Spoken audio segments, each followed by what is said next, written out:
Assalamualaikum warahmatullahi wabarakatuh. Halo sobat semua. Nah, di kesempatan kali ini saya akan membawakan cerita yang berjudul Terbongkar Kisah Pesugihan Bu Haji Pengabdi Tuyul Tanta Tumbal Bisa Kaya. Penasaran seperti apa ceritanya? Langsung aja kita mulai ceritanya. Di sebuah kampung kecil di pinggiran Bandung, nama Bu Haji Endang sudah tidak asing lagi. Beliau dikenal sebagai orang yang dermawan, punya rumah besar, dan usaha sembako yang laris manis. Anehnya, tak ada satupun warga yang tahu dari mana awal mulanya beliau bisa sekaya itu. Awalnya hanya warung kecil, kini berkembang jadi toko besar. Banyak orang kagum. Tapi, diam-diam ada juga yang curiga. Sebab setiap kali orang lain buka usaha serupa di sekitar, pasti tidak bertahan lama. Entah rugi, entah bangkrut mendadak. Namun tak ada yang berani menuduh, karena Bu Haji Endang dikenal taat beribadah. Hampir setiap sholat berjamaah, beliau selalu ada di masjid. Tapi, di balik kesan agamis itulah, tersimpan rahasia kelam yang akhirnya terbongkar. Kampung itu biasanya tenang di malam hari. Lampu-lampu rumah sederhana berjejer di pinggir jalan tanah yang becek bila hujan. Sesekali terdengar suara jangkrik dari kebun, atau suara katak dari selokan kecil yang mengalir di samping rumah warga. Anak-anak sudah terlelap sejak pukul 8 malam, dan para orang tua biasanya duduk di teras, sambil ngobrol ringan atau sekadar menyeruput kopi panas. Namun, suasana yang tenang itu selalu berubah setiap malam Jumat.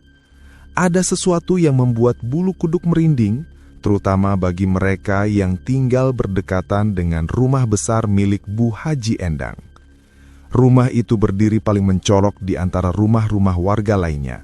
Temboknya tinggi, cat putihnya selalu tampak baru, dan lampu di halaman depannya selalu menyala terang sepanjang malam.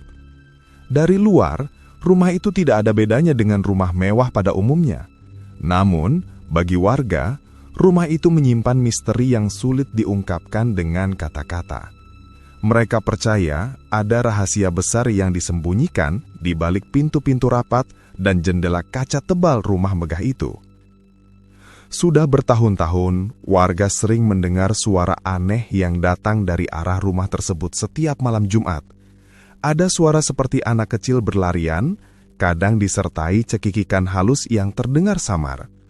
Anehnya, semua orang tahu bahwa cucu-cucu Bu Haji Endang tinggal jauh di kota, bahkan jarang sekali pulang. Jadi, siapa sebenarnya yang berlarian di rumah itu malam-malam? Pak Ujang, seorang tetangga yang tinggal tepat di seberang jalan, suatu malam memberanikan diri untuk mencari tahu. Awalnya, ia hanya berniat pergi ke warung kecil di ujung gang karena kehabisan rokok.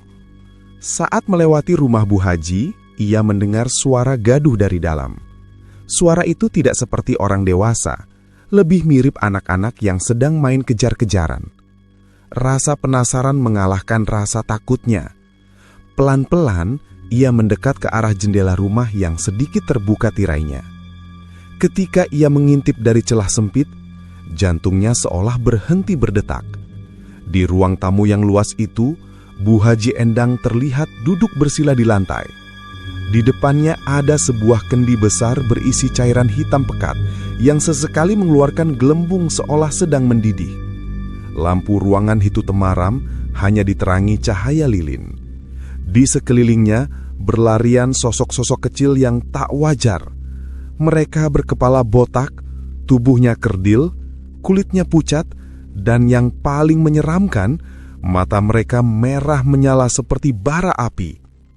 Pak Ujang ternganga, tangannya gemetar hebat. Ia tahu apa yang dilihatnya bukan anak manusia, melainkan tuyul. Makhluk yang selama ini hanya ia dengar dari cerita-cerita orang tua. Makhluk-makhluk itu tampak riang berlarian, sesekali mendekat ke kendi besar itu, lalu kembali berlari sambil cekikikan. Sementara Bu Haji Endang duduk tenang, bibirnya komat-kamit melafalkan sesuatu yang tak jelas. Pak Ujang buru-buru mundur, hampir terjatuh saat kakinya mengenai batu di halaman. Ia langsung berlari pulang tanpa menoleh lagi. Malam itu, ia tak bisa tidur. Tubuhnya masih gemetar dan keringat dingin membasahi punggungnya. Dalam hati, ia bersumpah tidak akan pernah lagi berani mengintip rumah itu. Keesokan paginya, ia bertemu beberapa tetangga di warung kopi. Ia ingin bercerita, namun mulutnya terasa berat. Bagaimanapun juga, Bu Haji Endang dikenal sebagai orang terpandang di kampung itu. Beliau sudah menunaikan ibadah haji, rajin ke masjid, dan sering berbagi sembako gratis kepada warga miskin. Menuduh beliau sebagai pemelihara tuyul tentu saja bisa menimbulkan masalah besar. Akhirnya Pak Ujang hanya diam, meskipun di dalam hatinya ia sudah yakin kekayaan Bu Haji Endang tidak mungkin dari hasil usaha biasa. Meski begitu, rasa takut bercampur penasaran membuat cerita itu perlahan menyebar juga. Awalnya hanya bisik-bisik kecil antar warga, terutama para ibu yang suka berkumpul sore hari. Lama-lama, gosip itu merambat ke telinga semua orang di kampung. Namun, tak ada satupun yang berani menegur langsung. Kalau memang benar beliau pelihara tuyul, kok bisa kaya tanpa tumbal? Begitu bisik sebagian warga. Biasanya, pesugihan semacam itu menuntut pengorbanan besar, entah nyawa anggota keluarga atau jiwa orang terdekat. Tapi Bu Haji Endang tetap sehat, keluarganya baik-baik saja, bahkan usahanya semakin berkembang pesat. Warung kecilnya kini sudah berubah menjadi toko besar yang selalu ramai pembeli. Sementara orang lain yang mencoba membuka usaha serupa di kampung itu tidak pernah bertahan lama. Ada yang baru buka kios sembako di ujung jalan, belum sampai setahun sudah bangkrut. Ada pula yang mencoba menjual beras dan kebutuhan pokok, tapi anehnya dagangan mereka tidak laku meskipun harganya lebih murah. Warga pun semakin yakin ada kekuatan gaib yang menjaga usaha Bu Haji. Malam-malam di kampung itu pun berubah menjadi penuh tanda tanya. Setiap kali terdengar suara aneh dari rumah besar itu, orang-orang hanya saling berpandangan lalu buru-buru masuk rumah. Tidak ada yang berani mendekat, apalagi mencoba membuktikan sendiri. Mereka lebih memilih menutup telinga dan berpura-pura tidak tahu. Namun tetap saja, rasa penasaran itu tidak bisa hilang begitu saja.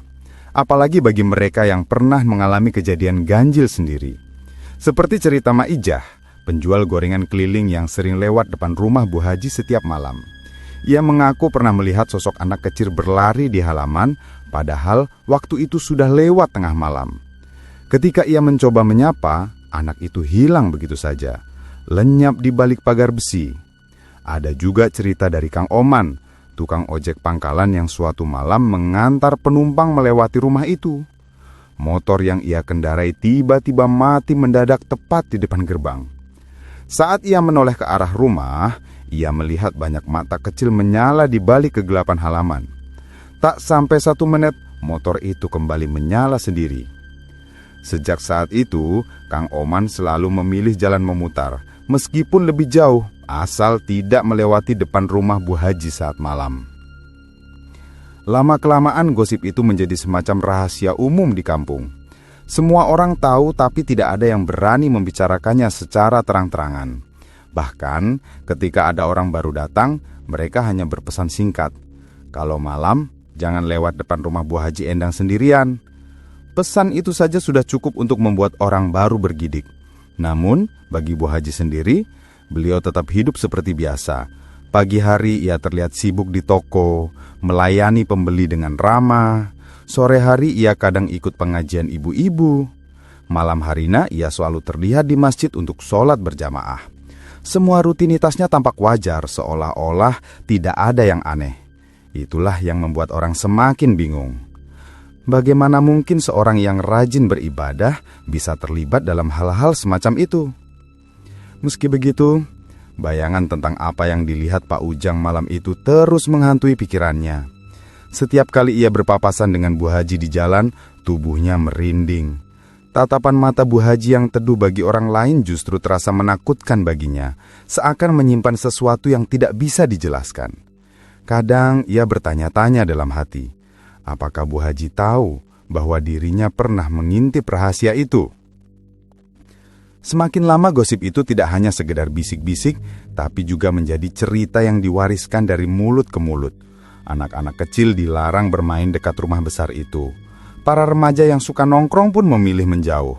Bahkan, orang-orang yang awalnya sering datang ke toko Bu Haji mulai merasa ragu. Namun anehnya, justru pembeli semakin banyak, bahkan datang dari kampung lain. Semua kejanggalan itu membuat rasa penasaran warga semakin besar. Tapi, tidak ada yang berani menantang langsung. Karena mereka percaya, orang yang berurusan dengan pesugihan tidak bisa dilawan dengan cara biasa. Mereka hanya bisa menunggu sampai waktunya rahasia itu terbongkar sendiri. Dan diam-diam, di balik ketakutan itu, ada pula sebagian kecil warga yang justru merasa iri. Mereka melihat harta dan kemewahan Bu Haji, lalu membandingkannya dengan hidup mereka yang pas-pasan. Bisik-bisik itu pun semakin sering terdengar. Kalau memang benar bisa kaya tanpa tumbal, kenapa tidak kita coba saja? Ucapan-ucapan seperti itu mulai muncul, meskipun hanya pelan-pelan, setengah bercanda, setengah serius.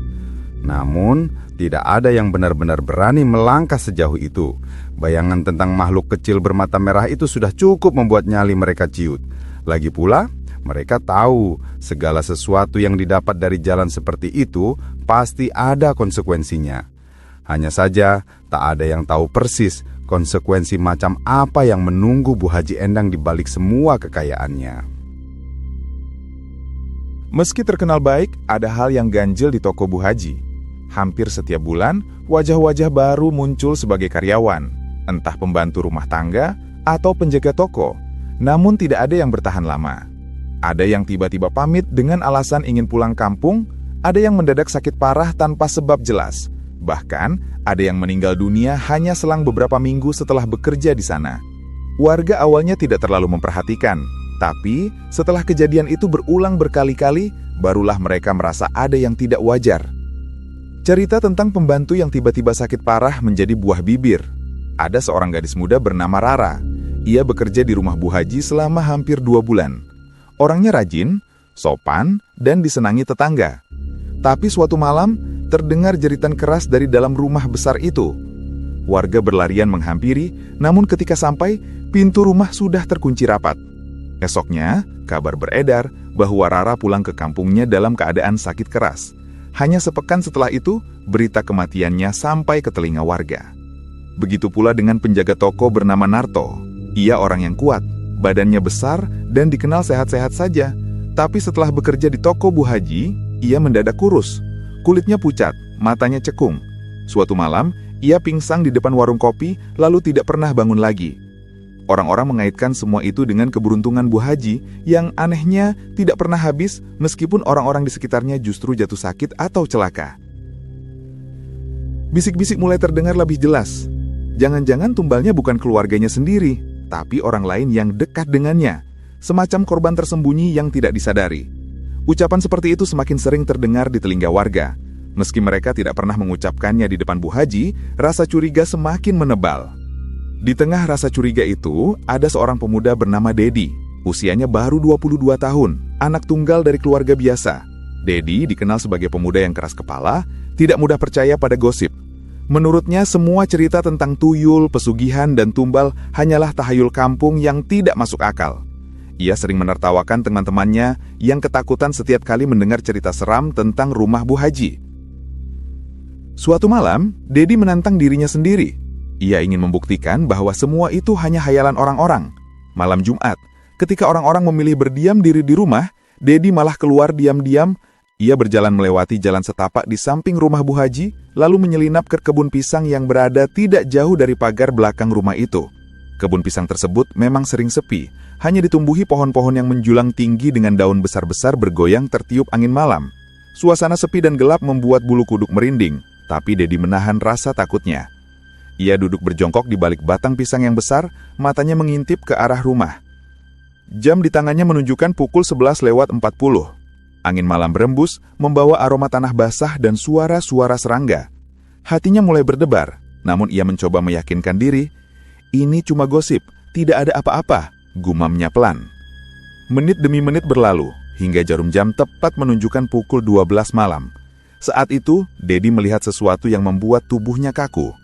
Pintu belakang rumah Bu Haji perlahan terbuka, menimbulkan suara berderit panjang. Dari dalam keluar satu persatu. Sosok kecil tanpa baju, kepala mereka gundul, kulit pucat, dan mata berkilat merah di kegelapan.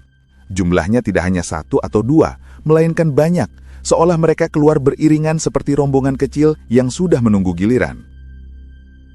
Suara cekikikan mereka terdengar jelas, halus, tapi juga menyeramkan. Cekikikan itu tidak terdengar seperti suara anak yang gembira, melainkan seperti suara licik penuh ejekan. Mereka berlari-lari kecil di halaman, lalu meloncat ke jalan kampung menuju rumah-rumah warga. Gerakan mereka cepat, nyaris tak terlihat jelas. Hanya bayangan putih kecil yang melintas lalu hilang. Dedi yang awalnya masih berani, kini mulai gemetar. Matanya tak bisa berkedip melihat pemandangan itu. Hatinya berteriak ingin lari, tapi kakinya seolah terpaku di tanah. Tiba-tiba, salah satu tuyul berhenti. Sosok kecil itu berdiri tepat di bawah cahaya bulan, tubuhnya kurus, kepalanya licin berkilat, dan matanya menatap lurus ke arah kebun tempat Dedi bersembunyi. Mata itu menyala merah, lebih terang daripada yang lain. Dedi panik, jantungnya berdegup kencang. Ia berharap makhluk itu tidak melihatnya, tapi harapannya pupus ketika tuyul itu tersenyum. Senyum itu bukan senyum anak kecil, melainkan senyum licik, seolah tahu apa yang difikirkan Dedi. Senyum yang membuat bulu kuduk berdiri, seakan memberi peringatan bahwa ia sudah melanggar batas. Dedi menutup mulutnya rapat-rapat menahan nafas agar tidak bersuara, tapi rasa dingin menjalari seluruh tubuhnya. Keringat dingin membasahi punggungnya meski udara malam begitu menusuk. Tuyul itu kemudian berlari kembali, menyusul teman-temannya. Namun Dedi masih terpaku. Tubuhnya kaku, tak mampu bergerak sampai suara-suara cekikikan itu lenyap di kejauhan. Baru setelah pintu belakang rumah tertutup lagi, ia mampu berdiri dengan lutut gemetar.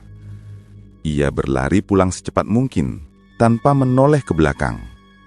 Malam itu, Dedi tidak bisa tidur. Tubuhnya panas dingin, kepalanya pusing hebat. Keesokan paginya, ibunya kaget melihat Dedi terbaring lemah. Wajahnya pucat, keringat bercucuran. Tubuhnya demam tinggi, tidak bisa bangun dari tempat tidur. 3 hari lamanya ia terbaring, nyaris tidak sadarkan diri. Setiap kali ia memejamkan mata, bayangan mata merah dan senyum licik itu muncul kembali. Ia menggigil ketakutan, meski tidak bisa menceritakan apa yang sebenarnya terjadi. Orang-orang kampung mendengar kabar Dedi sakit mendadak. Sebagian menebak itu hanya masuk angin atau tipus. Tapi bagi orang-orang yang percaya pada cerita tuyul, mereka yakin Dedi telah melihat sesuatu yang seharusnya tidak dilihat. Mereka hanya bisa berbisik-bisik. Itulah akibatnya kalau terlalu berani. Setelah 3 hari, akhirnya Dedi mulai pulih. Tubuhnya masih lemas, tapi ia bisa duduk dan berbicara. Namun sejak saat itu, sikapnya berubah. Dari pemuda yang keras kepala dan tidak percaya pada cerita mistis, ia kini lebih banyak diam. Ia tidak pernah lagi menertawakan cerita warga. Bahkan kalau ada yang mulai membicarakan rumah Bu Haji, ia memilih pergi. Ketika teman dekatnya bertanya apa yang sebenarnya ia lihat, Dedi hanya menggeleng. Matanya terlihat kosong, seolah ada sesuatu yang masih membekas dalam pikirannya. Ia tidak pernah lagi berani lewat depan rumah Bu Haji, apalagi mendekati kebun pisang di belakangnya. Kisah Dedi semakin memperkuat keyakinan warga bahwa semua gosip itu memang benar. Mereka percaya tuyul-tuyul itu bukan hanya hayalan, melainkan nyata. Dan semakin hari jumlah korban tersembunyi semakin banyak. Bukan hanya karyawan yang sakit atau meninggal, tapi juga orang-orang yang tanpa sengaja berhubungan dengan rumah besar itu. Ada cerita seorang tukang sayur yang pernah mengantar pesanan ke rumah Bu Haji. Sepulang dari sana, ia jatuh sakit aneh. Badannya kurus kering dalam waktu singkat, lalu meninggal tidak lama setelahnya. Ada pula seorang kurir barang yang mengaku melihat anak kecil berlari di halaman saat mengantar paket malam hari. Esoknya, ia kecelakaan di jalan dan meninggal di tempat. Semua itu dianggap kebetulan, tapi bagi warga kampung, kebetulan yang terlalu sering pasti ada penyebabnya. Semakin lama, rumah besar itu bukan hanya terlihat sebagai rumah orang kaya, tapi juga sebagai sumber ketakutan. Orang-orang yang dulu iri justru menjaga jarak. Bahkan sebagian warga percaya, kekayaan Bu Haji memang nyata, tapi itu bukan rezeki yang diberkahi. Itu harta yang diikat oleh perjanjian gelap dengan makhluk gaib, dan korban-korban yang jatuh hanyalah harga yang harus dibayar. Dedi sendiri, meski sudah sembuh, masih sering terbangun tengah malam dengan tubuh gemetar. Ia tidak pernah menceritakan detail apa yang ia lihat. Namun dalam hatinya ia tahu ada sesuatu di balik pintu belakang rumah itu yang tidak seharusnya disentuh manusia. Setiap kali ia mengingat senyum licik tuyul yang menatapnya, bulu kuduknya kembali berdiri. Ia sadar, dirinya masih hidup hanyalah sebuah keberuntungan, dan ia bersumpah tidak akan pernah lagi mencoba melawan rahasia gelap yang selama ini dijaga rapat oleh Bu Haji Endang. Rahasia itu akhirnya terbongkar ketika Bu Haji Endang jatuh sakit keras. Tidak ada yang tahu pasti kapan mulainya karena sehari-hari beliau masih terlihat sehat dan sanggup berjalan ke tokonya. Namun dalam seminggu terakhir, tubuhnya semakin kurus, wajahnya pucat dan matanya seperti kosong menatap. Warga kampung mulai bertanya-tanya. Ada yang bilang sakitnya karena usia, ada pula yang berbisik mungkin karena beban rahasia yang sudah lama ia simpan. Ketika kabar sakitnya menyebar, orang-orang datang menjenguk. Dari luar, rumah besar itu tampak sunyi, sepi, seperti kehilangan cahaya. Pintu pagar yang biasanya terbuka, kini ditutup rapat. Namun suara batuk dan rintihan terdengar samar dari dalam. Warga yang datang silih berganti, membaca doa dan ayat suci di samping ranjangnya. Aneh sekali, setiap kali suara ayat terdengar, tubuh Bu Haji Endang bergetar keras. Matanya melotot, lalu tubuhnya kejang-kejang seperti orang kesurupan. Beberapa orang kaget dan buru-buru berhenti membaca. Ada yang beristighfar sambil menutup mulutnya, ada pula yang buru-buru keluar dengan wajah pucat. Tetapi semakin hari, semakin banyak yang menyaksikan hal aneh itu. Seakan-akan Bu Haji Endang bukan hanya sakit, melainkan ada sesuatu yang bersemayam di dalam tubuhnya. Malam itu, seorang ustadz kampung bernama Ustadz Mulyadi dipanggil. Beliau dikenal sebagai orang alim yang tidak mudah takut, sering membantu warga yang mengalami gangguan gaib. Dengan langkah mantap, beliau masuk ke rumah itu meski udara di sekitarnya terasa dingin menusuk. Warga berkumpul di ruang tamu, menunggu dengan gelisah. Sementara suara rintihan Bu Haji terdengar makin keras. Begitu Ustadz mulai membacakan doa di dekat ranjang, suasana berubah. Udara seolah berat, lampu minyak bergoyang-goyang. Lalu tiba-tiba gelap gulita. Semua lampu padam serentak meninggalkan ruangan dalam kegelapan pekat. Beberapa orang menjerit kecil. Ada yang langsung merapatkan diri karena ketakutan. Dari dalam kamar Bu Haji terdengar suara gaduh yang tidak bisa dijelaskan. Suara banyak anak kecil menangis keras-keras, bercampur dengan suara tertawa cekikikan, seperti ada puluhan makhluk berkumpul. Tangisan itu menusuk telinga, membuat bulu kuduk meremang. Padahal jelas di rumah itu tidak ada anak kecil sama sekali.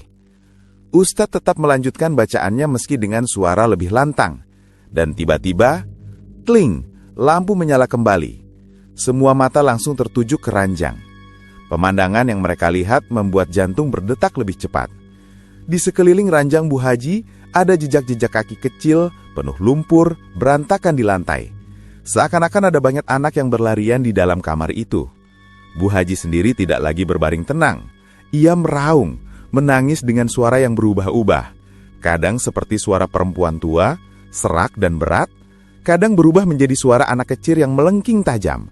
Mulutnya berteriak-teriak sambil menangis. "Jangan rebut mereka! Jangan ambil tuyul-tuyulku!" Semua orang yang hadir membeku. Tidak ada yang berani mendekat. Hanya Ustadz yang tetap membaca doa dengan wajah tegang. Saat itulah, semua keraguan warga lenyap. Selama ini mereka hanya berbisik, menebak-nebak, atau menganggap gosip belaka. Tapi malam itu, semua menjadi nyata. Bu Haji Endang benar-benar pengabdi tuyul. Hari-hari berikutnya terasa berat bagi warga. Bisikan-bisikan menyebar semakin cepat. Ada yang takut masuk rumah itu. Ada yang mendesak agar dipanggilkan kiai besar dari kota. Ada pula yang memilih diam karena tidak mau ikut campur. Namun keadaan Bu Haji semakin memburuk. Tubuhnya makin kurus. Matanya cekung dan ia sering meraung-raung sendiri di malam hari. Dari luar rumah, warga masih sering mendengar suara cekikikan anak kecil berlarian, padahal jelas semua cucunya tinggal jauh di kota. Beberapa hari kemudian, ajal akhirnya menjemput. Bu Haji Endang meninggal dunia dengan kondisi yang tidak biasa. Konon, sebelum menghembuskan napas terakhir, ia sempat meruntah, suaranya berubah menjadi tangisan anak-anak, lalu sunyi. Warga yang mendengar kabar itu serba salah.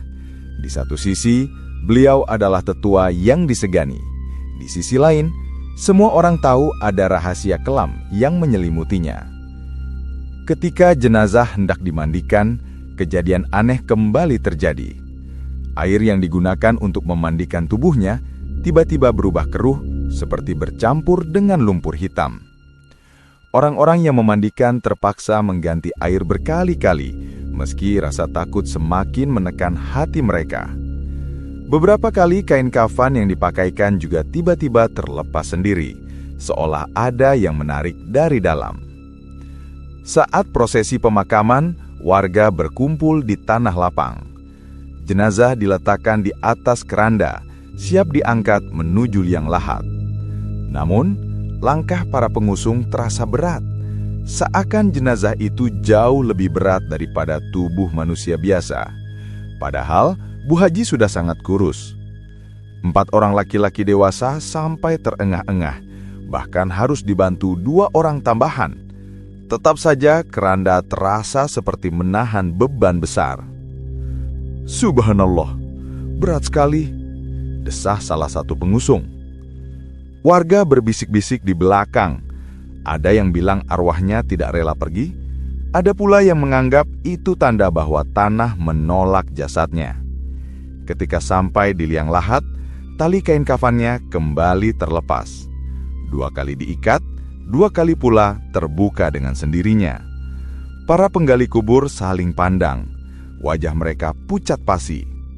Ustadz Mulyadi yang hadir di pemakaman akhirnya maju, menenangkan semua orang. Dengan suara tegas, beliau membaca doa-doa panjang, meminta perlindungan agar proses berjalan lancar. Perlahan, kain kafan bisa diikat kembali dan jenazah akhirnya dimasukkan ke dalam liang lahat. Meski begitu, perasaan aneh tidak pernah hilang dari hati warga yang hadir. Setelah pemakaman, banyak yang pulang dengan hati tidak tenang.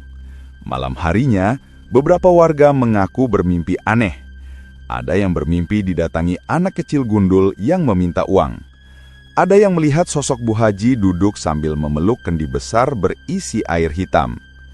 Ada pula yang bermimpi melihat jenazahnya keluar dari kubur, berjalan di tengah kampung. Sejak itu, kampung tak pernah benar-benar tenang. Rumah besar Bu Haji ditinggalkan kosong, tapi sering terdengar suara-suara aneh dari dalam. Lampu yang mati lalu menyala sendiri, suara langkah kaki kecil berlarian di malam Jumat, hingga cekikikan lirih yang membuat orang merinding jika melintas. Tidak ada yang berani mendekat setelah maghrib, bahkan untuk sekedar lewat di depan pagar. Beberapa karyawan toko lama juga angkat bicara setelah kematian Bu Haji. Mereka bercerita bahwa sering melihat bayangan kecil berlari di sudut-sudut toko. Ada yang mendengar suara anak kecil meminta koin, ada pula yang melihat kendi hitam di kamar Bu Haji yang airnya selalu bergerak meski tidak disentuh. Cerita-cerita itu membuat semakin jelas bahwa selama ini kekayaan Bu Haji memang bukan dari usaha biasa, melainkan hasil perjanjian dengan makhluk halus. Anehnya, meski sudah meninggal, toko miliknya tidak serta-merta bangkrut. Rak-rak barang masih penuh, pembeli masih berdatangan, seakan ada sesuatu yang tetap menjaga. Namun, orang-orang tahu ada yang tidak beres. karena beberapa pembeli mengaku kehilangan uang secara misterius setelah berbelanja di sana. Ada pula yang merasa diawasi oleh mata-mata kecil dari balik rak. Warga mulai takut jika arwah Bu Haji tidak benar-benar pergi. Bahkan, ada yang percaya tuyul-tuyulnya masih berkeliaran, mencari tuan baru, atau sekedar melanjutkan kebiasaan mereka. Beberapa kali ada anak kecil di kampung yang tiba-tiba sakit mendadak setelah bermain di dekat rumah Bu Haji. Ada pula seorang pemuda yang nekat masuk ke halaman rumah itu, lalu ditemukan pingsan keesokan harinya dengan wajah pucat dan mulut berkomat-kamit. Kabar semakin berkembang, hingga kampung itu dikenal angker oleh orang luar. Banyak yang sengaja datang hanya untuk melihat rumah Bu Haji, tapi jarang ada yang berani benar-benar masuk. Beberapa dukun bahkan pernah mencoba menawarkan jasa untuk membersihkan rumah itu, tapi setiap kali mereka masuk, tidak pernah ada yang berhasil menyelesaikan ritual. Selalu saja ada gangguan, lampu padam, angin kencang, atau suara tangisan misterius yang membuat orang merinding jika melintas. Warga akhirnya memilih membiarkan rumah itu terbengkalai. Toko ditutup selamanya, pintu pagar digembok, dan halaman dipenuhi ilalang. Meski begitu, tidak ada yang berani menyentuh kendi hitam yang konon masih ada di dalam kamar Bu Haji. Mereka percaya, selama benda itu belum dimusnahkan, tuyul-tuyulnya akan tetap berkeliaran. Malam Jumat tetap menjadi malam yang menakutkan di kampung itu. Suara cekikikan, langkah kaki kecil, bahkan bayangan anak-anak gundul masih sering terdengar. Dan bagi sebagian warga yang masih ingat jelas malam ketika rahasia itu terbongkar, mereka percaya satu hal: perjanjian gaib tidak berakhir hanya karena kematian. Sejak perginya Bu Haji Endang, rumah besarnya dibiarkan kosong. Tak ada yang berani menempati, meskipun bangunannya megah. Warga sering melihat sosok kecil berlarian di halaman atau mendengar suara tangisan anak-anak di malam hari. Konon, harta yang ditinggalkan Bu Haji Endang juga ikut lenyap entah kemana. Toko yang dulu ramai, kini tutup dan terbengkalai. Kisah ini membuat orang sadar kekayaan instan dari jalan pesugihan tidak pernah membawa berkah. Mungkin tidak ada tumbal keluarga, tapi selalu ada korban di sekitar. Dan yang paling menakutkan, perjanjian gaib itu tidak berakhir meski pemiliknya sudah tiada. Sekian cerita dari saya, terima kasih. Wassalamualaikum warahmatullahi wabarakatuh.